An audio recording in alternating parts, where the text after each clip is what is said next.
Okay. Yeah. Hi, everyone. This is Katarina with the Holistic Chamber of Commerce. Tonight we have Becky Colbert, who's going to be talking with us about networking. This is called Building Bridges, the True Value of Networking. So, Becky, thank you so much for being here tonight. Absolutely. It's my pleasure. My pleasure. Thank I you. love I love our chamber. I think these are really nice things. This is part of networking, showing up. Yes. Yeah. And that's basically one of the secrets of being a good networker is showing up. Yeah. It's Absolutely. it's it's that connectivity. It's that consistency um Yes. that But comes with tell us him. a little bit about yourself first and the work you do and whatever else you'd like to share with us. Well, I always, it's funny because that's why I love talking about networking and the power of it is a holistic um outreach, I think. I've always been a natural connector. Regardless of what moods I can be in, sometimes I like people.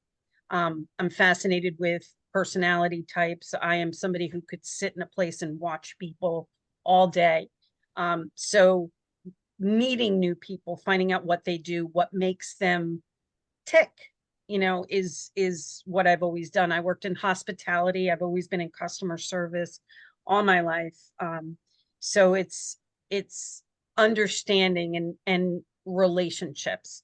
And that's why I loved creating this topic, saying that it's building bridges, the true measure of networking, because for so long I think people looked at it, I'm 60 years old, so being in corporate life for a long time, it was transactional and it can be kind of stiff, but women getting more involved in the workplace and really showing up and taking charge of their lives, I think there was more of that softness that entered into it, a more heart-centered approach to how we do business in this world, and the connectiveness and building relationships, the different personalities. You have some people that, I'm an extrovert, but there are people in business that are introverts or don't like crowds. But it doesn't mean that you can't be a great networker. It means that you can still build those meaningful relationships. Well, So what I do right now is it's not a subject people like to about, money, finance. And I find that the reason I joined up with my firm is because they are a heart-centered firm. We we obviously make a good living, but it's not about our commissions. It's not about our sales. It's about making sure that people are putting themselves in a better position. I want to find out everything I can about somebody so that I can help educate them to give them the options that work for them. Not everybody is in one lane. Again, that comes from building those relationships and understanding. So that's why networking has always been something that I've been really attracted to in terms of how I do business. thank you. You mentioned earlier that you were in hospitality before your current adventure. Yes. Do you always have a natural affinity to develop, to network, or is it something you developed? It's something that I've always felt a natural inclination, but even I, with that natural inclination, there's a skill development to networking. Some people are natural listeners, other people have to develop that skill. And I think listening is huge, being able to ask questions and listening, because um, I always say that in hospitality, there's a consistency there. I will see the same customers depending on if I'm in food and beverage or with meeting planning, which is what I did. You see the same companies come in and you start to learn them and know their nuances. And you're able to provide better customer service because you're able to be proactive in anticipating needs than you are to be reactive. So building those relationships again helps me to be a better facilitator for businesses that I'm working for too, to connect them with the right outlets. I may not be always the one that they need to use, but there might be somebody else. Okay, you're talking more like big concepts up here. Can we get into Yeah, the nitty gritty, like an sure. example of a client that stands out that you got because you nurtured the relationship first? Um, hmm. There's a couple in different fields, but I can use one of my clients from the insurance business. Um, I've been running into this person a couple of times. I had actually made it a point to search them out and went to a networking event to get myself in front of them to introduce myself. And they weren't interested in talking to me. They were interested in getting to know me because, they just found that we had a natural rapport. But, it was always, and just not at this time, not something we're looking at. But that constant, that consistent seeing them and um, operating within the same circles. One day it just happens that this client had a need and I happened to be there. And they said, Becky, how many months we've been dancing around this and you've been wanting to sit down with me. And actually, I have a situation where I'd like to sit down and talk to you. But what I learned after that was that this person was very much in that lane of wanting to do business with somebody that they knew, that they trusted, and they liked.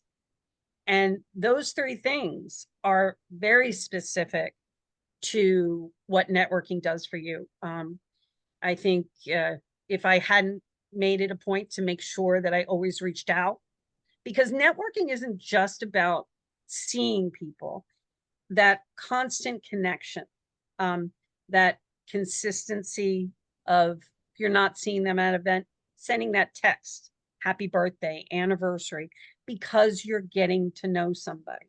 And that's what landed me that client.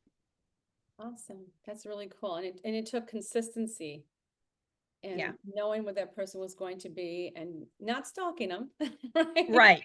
Right. Just It knowing was, that. and that's something I'll tell you, I think out of my experience, I've worked in jobs where as a salesperson, some companies will go with a high pressure approach and it's door knocks, it's calling, and it's that constant.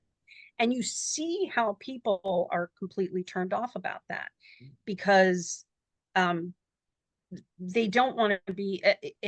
I say this from my point of view. I'm I'm bothering them. I'm walking in and saying, "Yeah, come see me," but they've probably seen 6 or 7 other people doing the exact same thing. So, um, I am not that transactional person. I've always been heart-centered with any business that I've worked in. I'm heart-centered with people in my personal life. Um, Connection. I've moved around a lot in my career. I'm a gypsy, if you will. I love to see new places, meet new people, study the different ways that cultures work. And that to me is what transfers into the ability to network for me, is always remembering that it's about connecting, because what I may be able to do for you, and that's a question I'm going to stop myself and say that's something I always will ask people when I'm talking about networking. And when you really are that heart-centered focus, it's not about what you do. It's not about what I do. It's about what can I do for you? How can I help you build your business? What does your perfect client look like? Because maybe I'm not the person, but I know somebody that I can connect you with. How many times we're out in at events and we'll just talk to other business owners and maybe something's happened personally or professionally.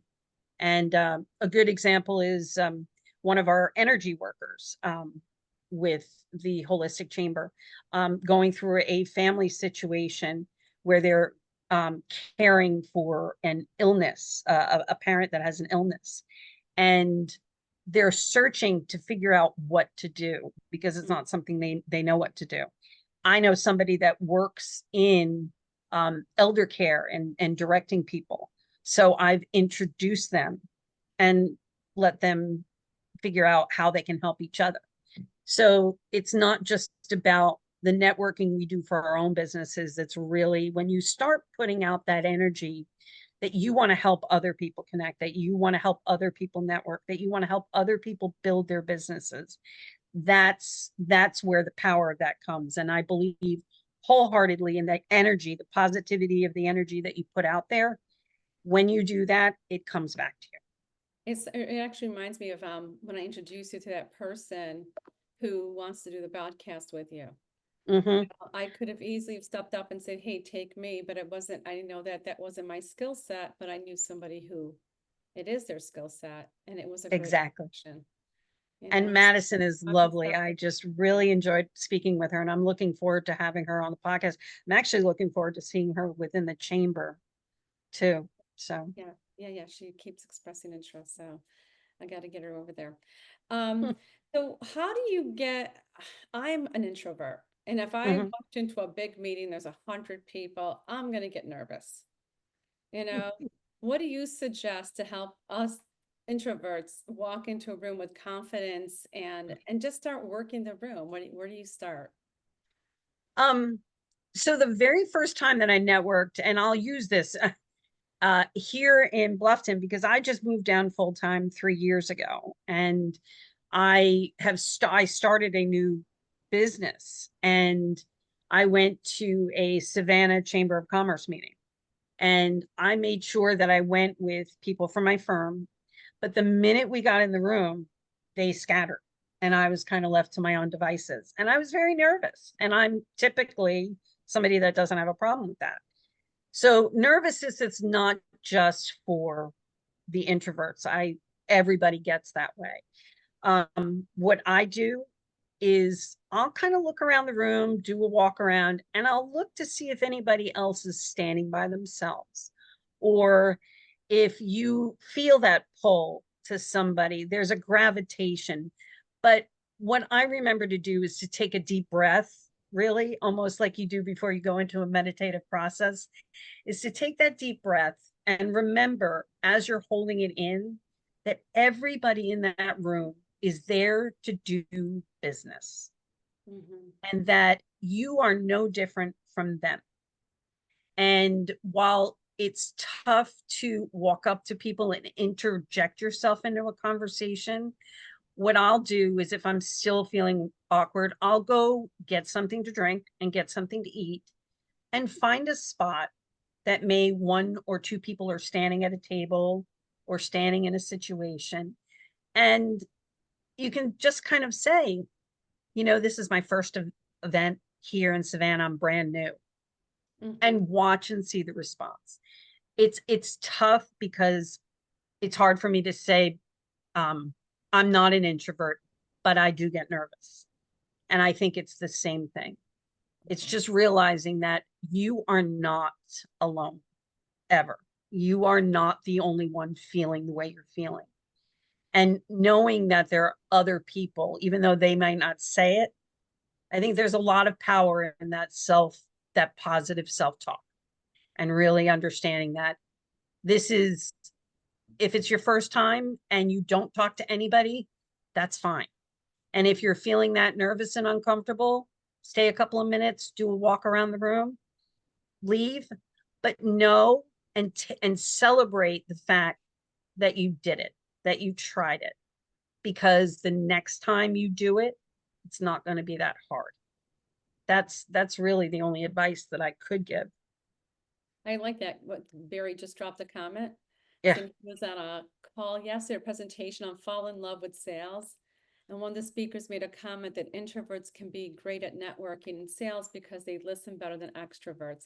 And I'm glad you brought that up, Barry, because that was my next question, was to say, you mentioned earlier about asking questions and listening. How do you do Yeah. that? How do you do that without pushing your own interests? Well, because if you're interested in building relationships, I mean, Mhm. that's why you're there. You want to meet other people, and asking questions about what people do. Everybody likes to talk about themselves. I don't think there's ever a time where I've been very nervous and standing by myself. And if somebody comes up to me and says, hey, how are you doing? It's nice to meet you. So what do you do? And instantly I feel like, oh my gosh, because I'm passionate about what I do. So I'm excited to talk about it. And people will instantly feel comfortable. And that's something I'll say this. I feel like it's my superpower, but I do like to make people feel comfortable. Mhm. And that's how you do it. You ask them questions, get them to open up. And it can be random things like, really, you do this. Well, that's great. Talk about the weather. Talk about the things that everybody says is cliche. But it's amazing how sometimes the right question, just any question, can open up the conversation. Like I'm being cliche, like a flower. It needs to be watered. And that's the way I look at myself. I'm a watering can when I walk into a networking event, and I just want to water everything and watch people blossom and watch them tell us who they are and what they are. I love that. And Yeah, yeah, it's a beautiful analogy, what you oh, just thank you. said. What are some, I get a little sappy. I'm gonna put you in the spot. What are some like questions we can ask people? You mentioned a couple about the weather. Anything else you can think of that we can just ask to break the ice without getting into what we do? Because the next thing they're going to ask us is, well, what do you do? Yeah, but after we exchange those niceties, what do we do next? Well, in my profession, I'm out there to meet not necessarily as many people as I can, but usually when I walk into an event, I'll say, I'm looking to connect with 3 people. Mm, So I may have 10, 20 conversations, but there may be 3 people that I really connected with. And I will move through the crowd to find those. This is where it does get a little analytical, and I don't want to take away from the feelings behind it, but it's the law of averages, the law of large numbers, if you will. And the more touches you make, the more I think you're able to narrow down your scope of the people that you want to make. You're either looking for connections that'll be your power partners, or maybe you're just looking for friends. Maybe you have, I'm looking for clients. It's a bag of things, but I think that if you really pay attention, the questions besides the weather is, like I said, asking somebody what they do. What made you get into that field? I like to go to a personal side because the business can come later, but asking them why they did. Yeah, follow up afterwards is a lost art. Absolutely. I will say this, when you meet people at a networking event, and sometimes, and I fall down on this, and Lindsay can attest to that because I told her at the meeting that I was looking forward to reaching out to her, and I haven't reached out to her yet. And the follow up is definitely a lost art. Um, that's why the conversations don't have to be that long. You can have that quick intro, and then you can say, look, I've enjoyed this conversation so much. I'd love to continue it. Maybe we can, get a time, let's exchange numbers, and I'll send you a text and let's get together. Because sometimes also you find that one person that maybe you have a longer conversation with. But I think asking questions, why they do what they do, how long have you lived here? I'm new in town. What what kind of clubs are there? There was a time I loved to play softball. I like to bowl. So I'll ask people, well, hey, do you know of any, you know, um, leagues or anything like that? I love to play poker. I'm always asking people, where's a good poker game? So that's a personal thing for me. And because I've given you personal information about myself, people are going to feel more comfortable in giving them personal information. I like this. Family, occupation, recreation, motivation. we Perfect. should have you as Perfect. a That's exactly it. speaker here, Barry. You're really good at networking too. Yeah, he is. He is. Leah McSherry is excellent. I watched that girl start her business, she really started networking March of 2024. And she celebrated her first year, and I think she had met her client quota, what she wanted to do with her business, because she was consistent. She was going to all the networking groups. She was showing up every time and keeping that going.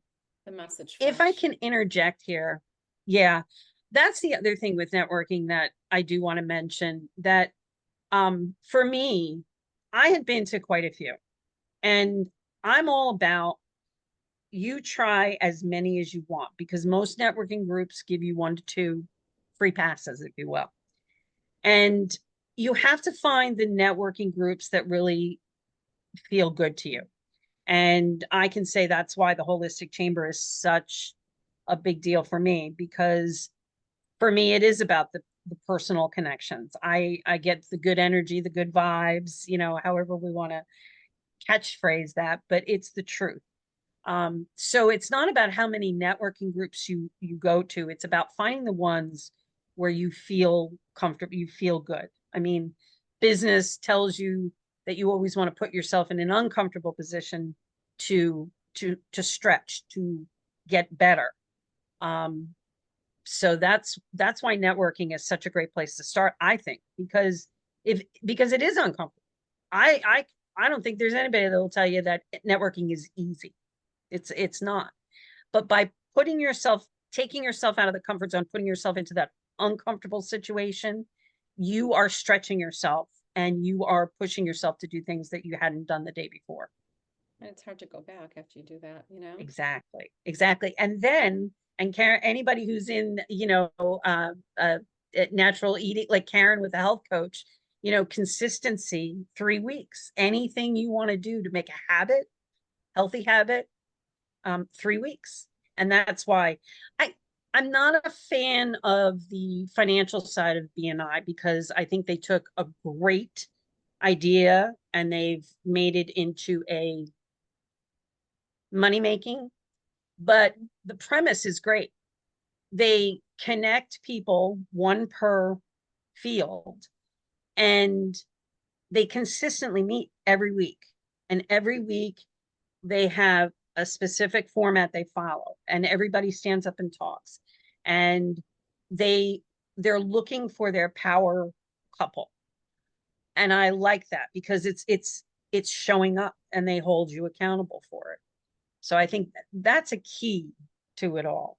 So How soon do you follow up with people after you meet them?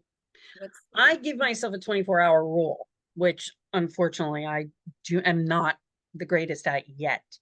But you really want to keep it inside that, if not the evening, the next day, because you want to stay on the radar, and that quick follow-up keeps you there. And now you've got a text. I don't believe in email. People email me.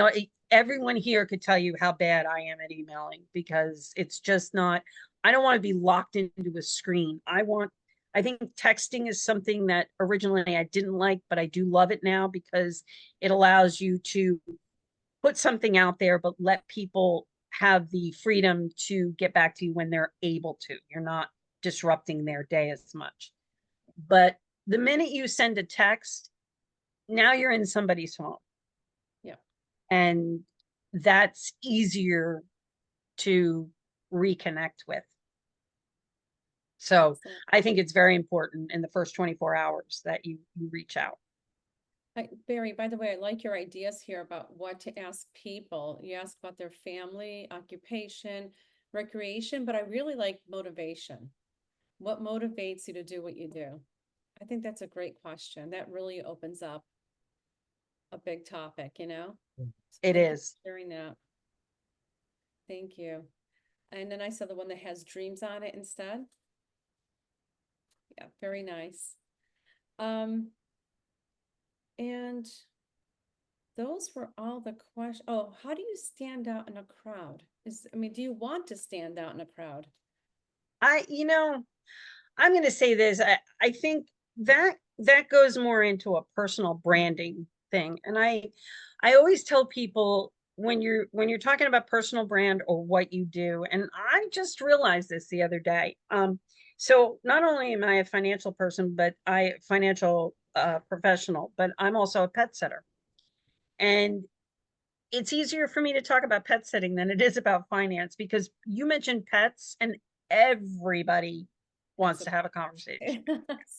Talk about life insurance or your retirement savings and people's eyes glaze over, roll over in the back of the head, and they find something else to do.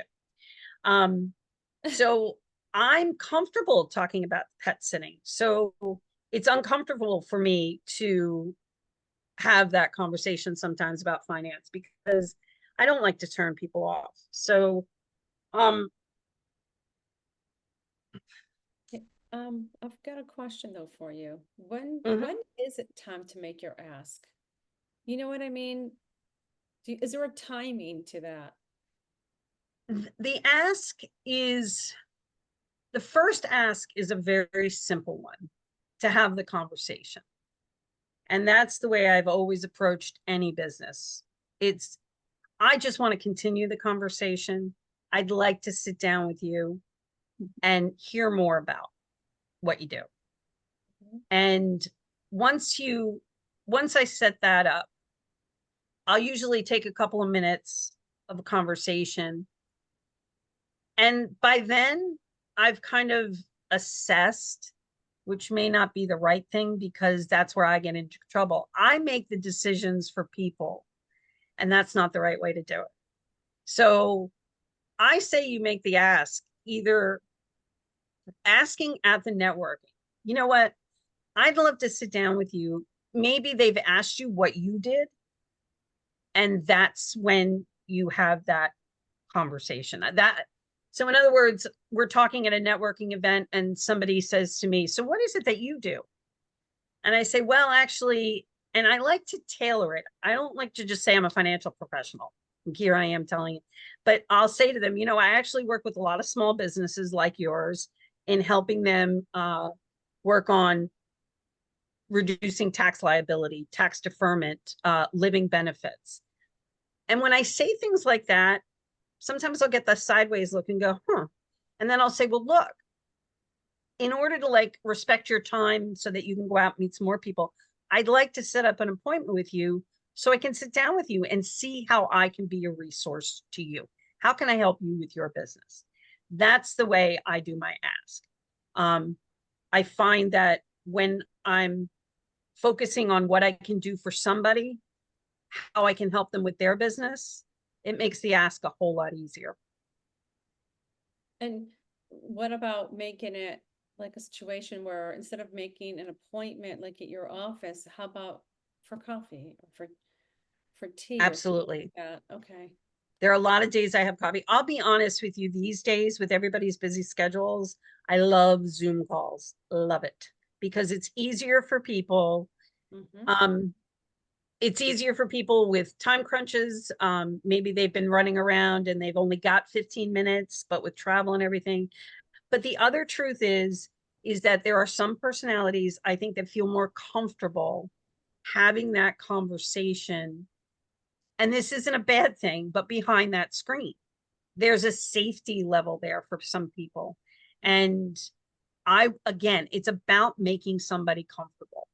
Um, yeah. Meeting them where they're at. Yeah, that's exactly it. It's not about, you know, some people I can be told sometimes that it's okay to be assertive. And assertiveness is not the issue. I never want somebody to be uncomfortable. And so I can still ask for things and still have people feel good about it because I want them to always be the one who makes the final decision. You know, that always translates through everything that I do. My my purpose in life is to help people gain knowledge so that they're able to make better decisions, help them to connect with the right people so that they can make better decisions for themselves. I provide options. And I think that is is the biggest thing.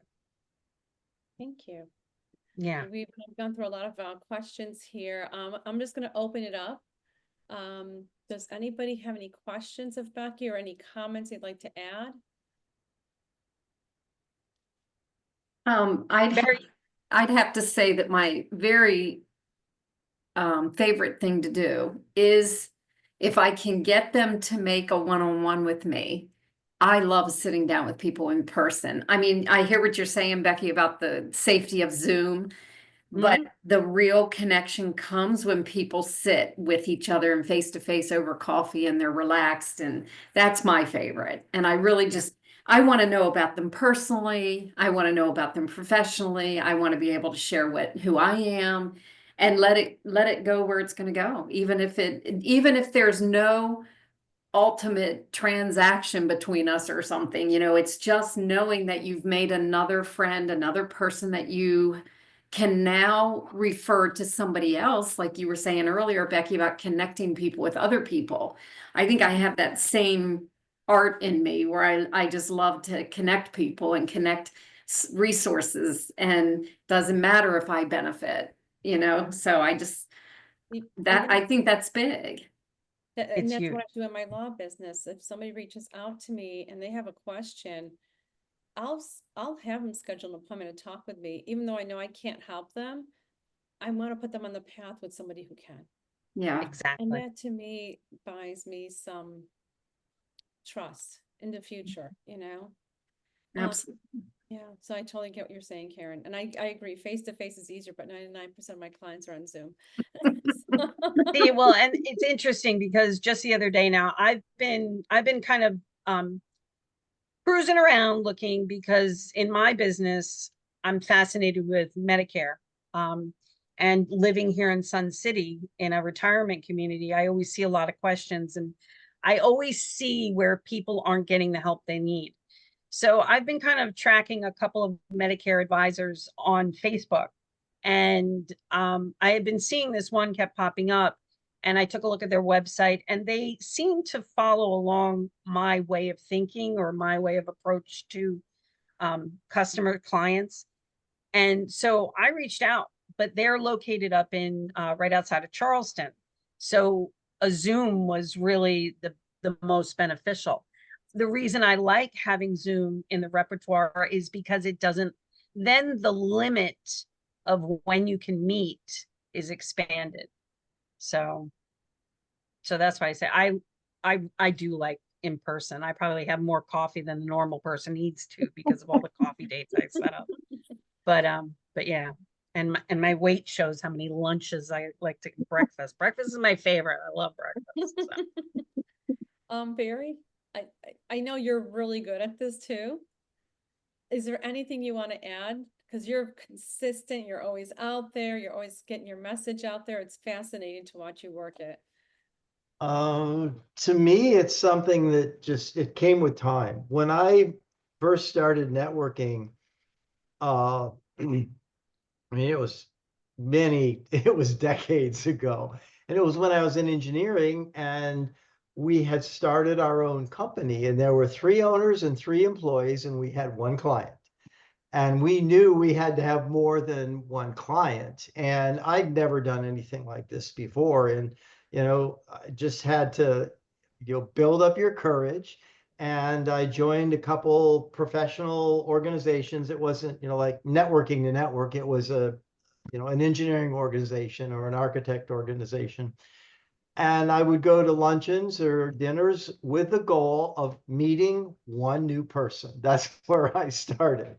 Yeah. And then, following up and finding out more what their needs were. And so it's happened. And, being in network marketing, it's really kind of launched me in networking and building relationships. And I do a lot of online networking. I use Alignable quite a bit. And I like to not find out about the person's profession when I first meet them. In these online networking meetings, you don't have much time. And I'd rather learn about the person, their family, their background, why they live where they do, what they like to do for fun. And then that's in just a short time in the meeting. And then immediately follow up and say, I enjoyed our conversation. Are you at all open to having a one-on-one? And then scheduling, depending upon the person, a 30-minute or 60-minute Zoom. But Karen put in the chat, follow up is important. It's an art, and it is, and I think it's crucial. If you don't follow up, what Becky said, within 24 hours, and I totally agree. And I guess the exception to that is, I'd say within the business day or the next business day, because I don't want to send somebody a text message at 10 at night and train them that I'm going to be available at 10 at night. For business. But yeah, following up, because if you don't follow up, whether it's with someone you've just met or a client, to me, it shows them that the relationship isn't important. Right. And, we should do everything we can to make people feel like they're important. And is there a number that you use to follow up with people? Is it once, twice, or more? Either one, either you or Becky, whoever wants. It's if they're interested in, I guess I follow up until I find out what their needs are. And then like you said, if you know someone that you can't answer their question or provide them what they need, to be a good referral source. That's, And yeah. so, but the rule of thumb for sales is, a sale comes after 7 to 12 touches. Yeah. And, a touch can be a text message that says, hi, how you doing? Something very, very simple. But yeah, I'll follow it. It depends on the relationship. If it's somebody that I can collaborate with and we can exchange referrals, then it's regular follow-up. I met a guy on the West Coast recently, and he has a company's called Get Saucy, and What's he it makes called?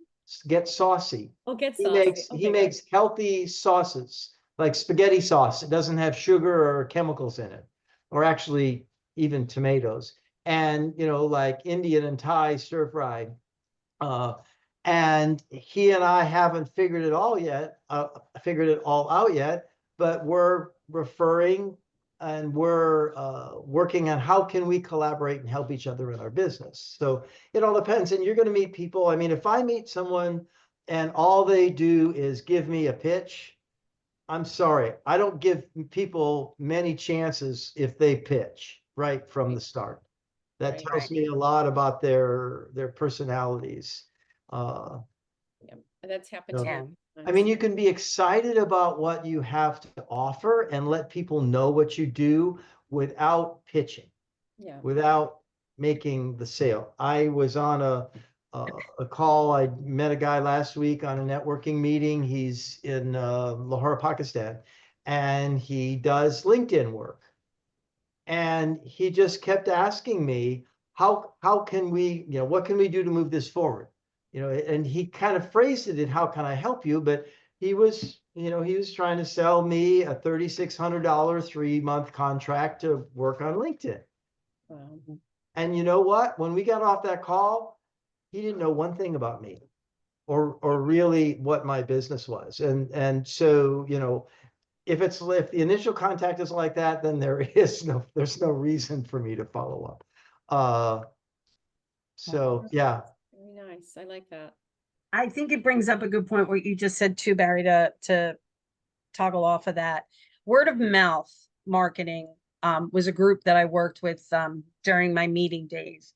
And the power of word of mouth is so great. And if you never understand networking, the thing that you can take away from it is, and I'll give a great example. What Barry does is fascinating to me. And anytime I run into anybody that has any sort of a health question, or maybe they're dealing with a loved one with an illness, in my industry, unfortunately, I see a lot of that. I'm always talking about Barry and saying, I have this person I want you to reach out to. I'm going to connect you because what he does is fascinating. And if you don't do anything else, just listen, just to hear what he has to say. So that's what networking can do. And Mm. I think it's important for everybody to have a very quick, clear,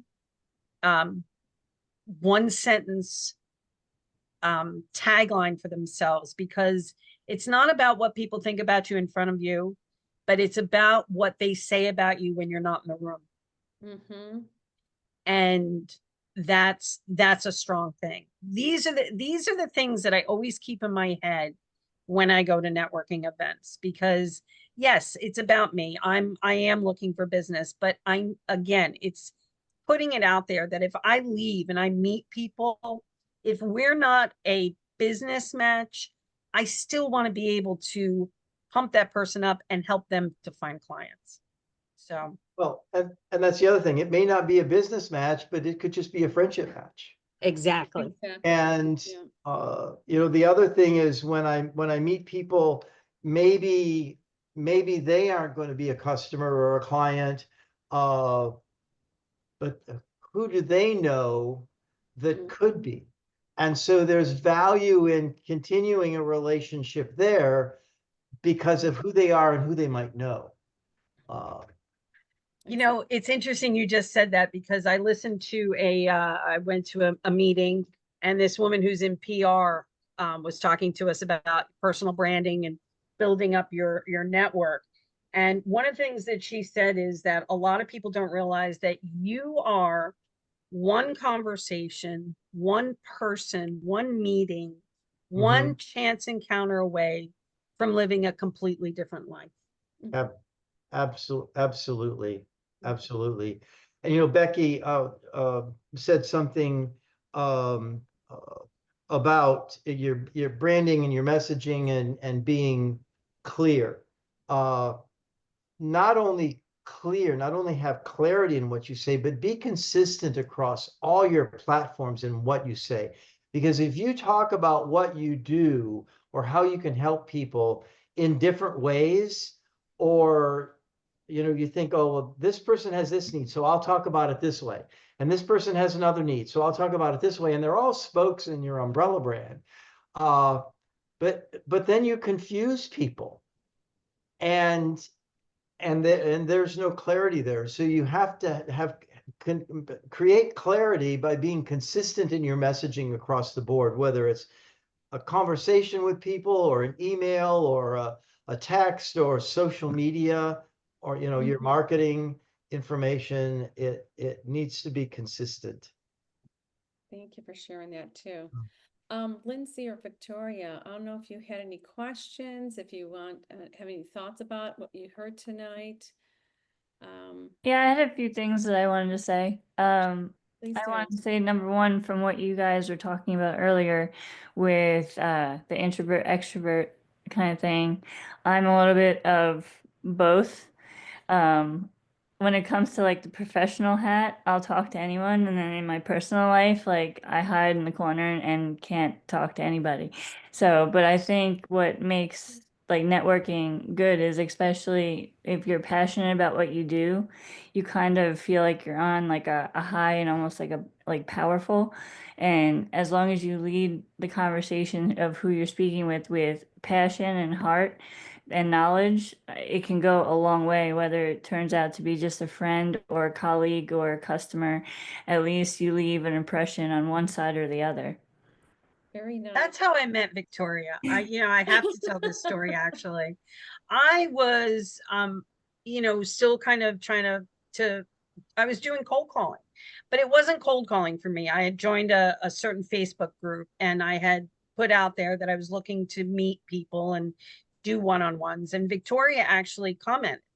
So I reached out to her and I said, look, let's schedule a Zoom call and let's see what we see. And she and I connected, and we've become friends.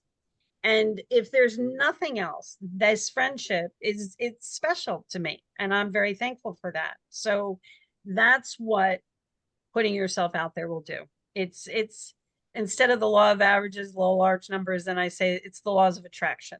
And we need support. As entrepreneurs, as business owners, we are not riding an easy road. And Barry, not to make you feel segmented, but especially women. I'm all about women empowerment. I'm all about women becoming more strong and independent on their own. And I think that that's what we can do for one another with networking as well. There's a support system that's built in. That's really, it's like a brick wall. Road. It's a lonely road when we're all entrepreneurs and we have no one to bounce ideas off of. And then having a network of friends really helps. It really does. Yes. Well, and that's what I love about the Holistic Chamber, that especially our chapter. Mhm. Yeah. Plus, you're building a Rolodex of colleagues to work with because they might find someone that needs your assistance or needs your services down the line. So, I mean, you may not get something from that person immediately, but down the line, it will come back and pay for itself in one way or another. It does, and Exactly. it leads to Absolutely. other potential leads too. It really does. My business, my legal business is all, you said it earlier, word of mouth. It's all, I don't have to advertise. When you get to that point, it's awesome. But it was all because doing good work and then the word gets around, Absolutely. and that's the thing. It's about, like I said, just leading people the right way, even if you can't help them, that pays back. Absolutely. Lindsay, any thoughts, any comments? Is she still with us? I Yeah. appreciate this open dialogue, and I mean, I joined the chamber to get to be involved, get to meet everyone in the community. I'm new here, so I'm building my network from the ground up. I come from a hometown where we're 3 generations, and I knew a large stretch of people. So having confidence in knowing that everybody's unique in their own way and you're connecting in one capacity or another. Yeah, I appreciate hearing all the different backgrounds and where everyone is working with. Well, Lindsay, since you're here, I'd like to ask, since you're new in town, I am also part of another networking group, Connect and Create. And I'd love to invite you to one of our meetings so you can meet some more people. I would love that.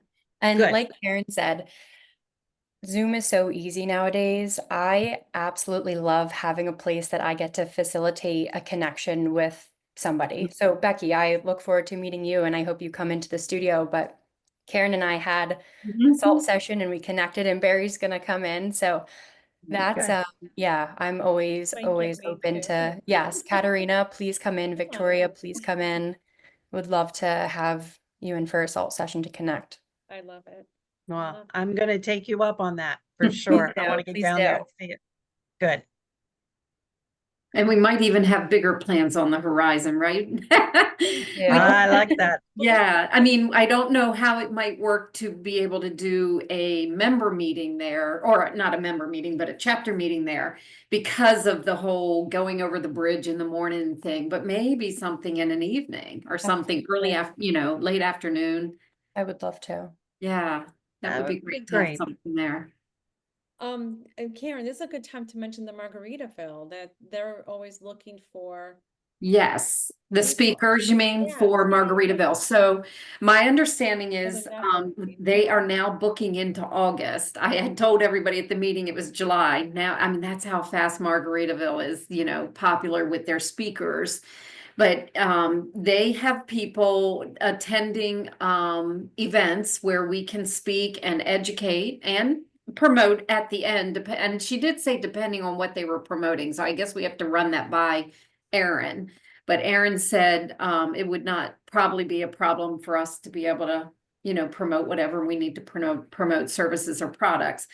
And they are always looking for speakers, and there can be anywhere from 10 to 40 or 50 people, I don't even know if it's depending on the topic or depending on, the timing of it. Yeah, I don't really know how you draw 50 people. But I know I did it a couple of years ago with another nutritionist. We collaborated and did a couple of talks on gut health. And we easily had 40 or 50 people there, and it was really nice. So I would encourage people to get a hold of Erin, which I have given out her name to just the members here. But for Lindsay and Victoria, if you want to, get a hold of Aaron, just reach out to me. And And is there a thank- cost to do that? No, That's there is fantastic. no cost. Not, I mean, nothing, unless something has changed recently, there was no cost for us back then. And Aaron did not mention that in the email to me. Well, that's a double win. Yeah. It Thank- is. Thanks for the reminder, Karen. I haven't contacted her yet. Yeah, It looks like I missed July, you maybe, could be into September. but yeah, I'll do it September tomorrow. might Oh, be she's done. already It booked might up be done in July? August. What? She's booking into August now. It was July, Good. now it's Yeah. August. Good. I So, want to get yeah, on I- it. The longer we put it off, the further into the year we get. Yeah. I did an evening presentation there a few months ago. And there were about, 15 people there or so. Okay. Nice. You I, guys get more people to yours than I get to mine. People want to hear about my stuff. We gotta couch it differently. I know. I've got some ideas. I'm They'll be thinking like, the next- what? I'm gonna have to bring those money guns with me, I think, and shoot them off during the meetings. there you go. There you Yep. go. So, Exactly. all right. And I hear food is always a good draw. Food works. Food works. Works. Let's hear it for that. Thank you, Yeah. everyone. All right, for thank All right. you. This was an excellent topic. Thank you very much. You and Lindsay and Victoria for being here with us. Thanks, guys. Thank you. Everybody have a Thank you, wonderful Becky. evening. Take care. All right. Thanks, Katerina. Take Have a care. great evening. Bye-bye. Bye. Bye.